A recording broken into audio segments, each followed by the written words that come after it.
Hey guys, so practical exam season is officially hair.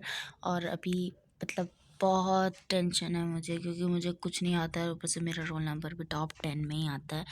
तो अभी देखते हैं कैसे क्या करना है। तो अभी मेरा पूरा प्लान था कि आज मैं सोऊंगी नहीं, मैं मतलब स्कूल से आने के बाद मैं नहीं सोऊंगी।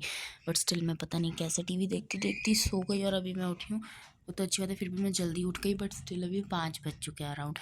तो अब स्टार्ट करते हैं जितना हो पाता है। तो मेरे प्रैक्टिकल एग्ज़ाम की डेट्स कुछ ऐसे है। That is first practical exam मेरा बायो का है, जो कि 21 को है। सेकंड हमारा फिज़िक्स का है, जो कि 23 को है। एंड देन बाद में हमारा फिज़िकल एजुकेशन का होने वाला है, जो कि होगा आई गेस 25 या उसके बाद, मुझे अच्छे से याद नहीं है। आपको दिख रहा होगा। और उसके बाद फिर फ़रवरी में कहीं जाके हमारा केमिस्ट्री का एग्ज़ाम होगा, तो वो तो बाद में, उसका हम बाद में देखेंगे। बट अभी मेन जो कि एक तरीके से लगातार ही हैं, वो है फिज़िक्स और केमिस्ट्री। और फिज़िक्स और केमिस्ट्री के लिए सॉरी, और मैं नींद में हो गया। जो कि है बायो, और फिर उसके बाद फिज़िक्स का। तो फिज़िक्स में मतलब क्या है कि हमारे 2 एक्सपेरिमेंट आएँगे, एक एक्टिविटी आएगी जो कि हमें लिखनी भी है और परफ़ॉर्म भी करनी है एक्सटर्नल के सामने। साथ ही हमारा वाइवा होगा, जो कि वाइवा हमारा प्रोजेक्ट से, और जो हमारे प्रैक्टिकल फाइल्स में जो लिखा है उसमें से, जो परफ़ॉर्म कर रहे हैं उसमें से। और नहीं, बस इन्हीं में से होगा। बट अगर हमें टीचर ने कहा है कि अगर आप वो एनसीईआरटी में से वो तभी पूछेंगे एक्सटर्नल, जब आपको इनमें से कुछ भी नहीं आता होगा। तो वो आपको बोलेंगे आप पढ़ के क्या आए हो? तो तब हमें बताना है कि हाँ, मुझे ये चैप्टर आता है, आप इनमें से पूछ लीजिए। तब उसमें से वाइवा होगा। बट मेनली हमें प्रोजेक्ट में से आएगा। तो अभी मतलब फ़िज़िक्स के लिए तो ये है कि मेनली वो प्रोजेक्ट वगैरह ही पूरे अच्छे से तैयार करना है, ताकि ऐसे मौके ना आए कि आप क्या पढ़ कर आए हो वाला टाइप, है ना? और उसके उसके भी पहले है बायो। और बायो में पहले से ही पता है कि बायो में प्रोजेक्ट से कम क्वेश्चन आएंगे, एनसीईआरटी से ज़्यादा आएंगे। और एनसीईआरटी मतलब कोई स्पेसिफिक पार्ट नहीं, पूरी एनसीईआरटी से। अब पता नहीं कैसे क्या पढ़ना है, मुझे खुद नहीं पता है मैं कैसे पढूँ। पर बहुत कुछ है पढ़ने को, और देखते हैं कैसे पढ़ना है। और अभी आज है 19, और मेरा एग्ज़ाम है 21 को, तो परसों। तो मेरा पास आज का टाइम है, जो भी अभी 5 बज रहे हैं, और कल का सारा दिन है। लेकिन कल भी हमें स्कूल जाना ही है, वो कंपलसरी है, हमें छुट्टी नहीं दे रहे हैं। और बिल्कुल ऐसे बुला रहे हैं, मतलब ऐसा भी नहीं कि आप छुट्टी कर सकते हो, हमें बोला है कि आना है तो आना है। तो इसलिए हमें आना ही पड़ेगा, क्या कर सकते हैं, प्रैक्टिकल्स का टाइम है, नंबर तो चाहिए ना। ओके, तो यह है। और बायो में बहुत कुछ पढ़ना है। बायो में अभी तक मैंने जो प्रोजेक्ट बना रखा है ना, कब बनाया था मैंने, गर्मियों की छुट्टी में, अभी तक उसको छुआ भी नहीं है। उसमें मतलब क्या लिखा मुझे याद भी नहीं है। तो मुझे वो अच्छे से रिवाइज़ करना है, और सारा का सारा सिलेबस पढ़ना है।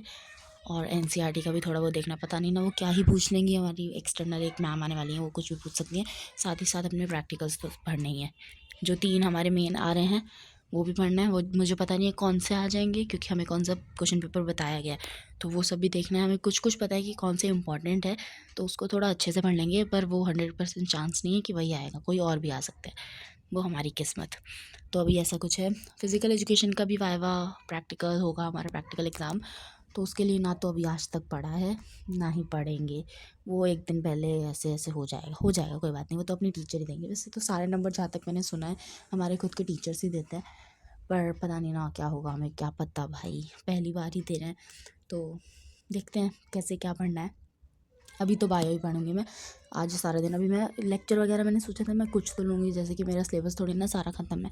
पर फिर मुझे याद आया, और जिस हिसाब से हमें स्कूल में मोटिवेट किया जा रहा है इतना कि पढ़ लो पढ़ लो पढ़ लो, प्रैक्टिकल्स का स्पेशली, तो हमें सब टीचर्स यही कह रहे हैं कि अभी 2 से 3 दिन तो प्रैक्टिकल पे फ़ोकस कर लो, फिर तुम अपने बोर्ड्स पे कर ही लेना।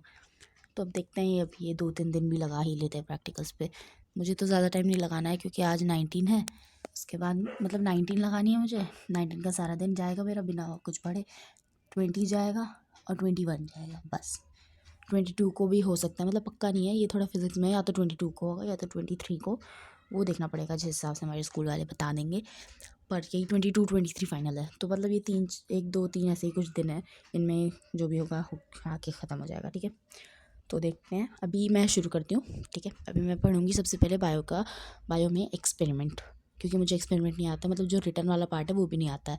बाद में मतलब परफॉर्म करने का तो बाद में देखेंगे, पहले रिटन वाला तो पढूँ कि लिखना क्या है, क्योंकि वो भी मेजर एक्सपेरिमेंट 2 है। 1 मेजर है, 2 माइनर है आई गेस। तो 7 नंबर का मेजर है, 4-4 ऐसे कुछ के माइनर, मैं वो अच्छे से पता नहीं है, मैं देख के बताऊँगी, ठीक है। तो मतलब लिखने वाले का भी काफ़ी वेटेज है। अगर आप लिख भी देते हो तो बहुत से नंबर आ ही जाते हैं, और वाइवा में 1-2 के आंसर्स दे दो तो और परफॉर्म कर दो। तो परफॉर्म वाला तो मेरे को वैसे आता है, इन्हीं में से तो परफॉर्म करना है। तो हमारे स्कूल में ऐसा नहीं है कि साल भर में कोई प्रैक्टिकल नहीं हुआ है, हुए हैं प्रैक्टिकल, तो इसलिए ये वाला पार्ट तो हो जाएगा। बाकी थोड़ा लिखने वाले में भी टेंशन है, देखते देखते याद हो जाएगा।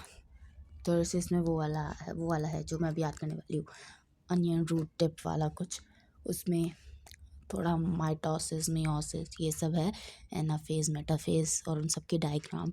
थोड़ा बड़ा है वो वाला एक्सपेरिमेंट, पर करना तो पड़ेगा। वो एक मेजर एक्सपेरिमेंट है, तो मेजर मतलब आई गेस 7 या 5 नंबर का आएगा, तो कम नहीं होता है 7 या 5 नंबर। Okay, let's see.